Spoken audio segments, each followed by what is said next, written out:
நாங்கள் சமைச்சு முடிக்கிறதுக்குள்ள சாப்பாடு ஒரு வகையாக எப்படியோ வெந்த மாதிரி ஒரு ஐடியா. அது வெந்துச்சா வேலையெல்லாம் தெரியல. இப்போ வந்து நாங்கள் முட்டை பொரியல் செஞ்சு சாப்பிட்றலான்ட்டு முட்டை பொரியல் பண்ணிட்டோம். ஆனால் உண்மையிலுமே முட்டை பொரியல் மட்டும் சூப்பராக வந்துருச்சு. குழம்பும் முட்டை பொரியல் நல்லா வந்துச்சு. சாப்பாடு தான் தாறுமாறு ஆயிடுச்சு. ஓகே, நாளைக்கு நாங்கள் வந்து பிளான் பண்ணி சமைக்கணும். சாப்பாடு மட்டும் சமைக்கக்கூடாது. அதுக்கு பதில் வேறு என்ன, நாங்கள் சப்பாத்தி குருமா அப்படி தின்ட்டு போயிடணும். ஏன்னா வேகிறதுக்கு லேட் ஆகுது. அதனால் குருமாவும் செஞ்சிடலாமாக்கா நாளைக்கு? நீங்கள் நாளைக்கு யோசித்து சொல்லுங்கள் ஃபோன் பண்ணி.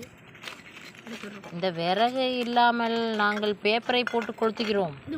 நிஜமா விறகுக்கு ரொம்ப தட்டுப்பாடாக இருக்குது எங்கள் வீட்டாண்ட. பொழுது போச்சு, அது உள்ளே எறிட்டுண்டா. மொத்தம் முட்டை பொரியல் ரெடி. நாங்கள் சாப்பிட்டு பார்த்து டேஸ்ட் பண்ணுறோம். சரி, நாளைக்கு அடுத்த வீடியோவில் பார்க்கலாம். பாய்.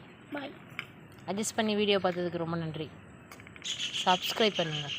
மறக்காமல் நிறைய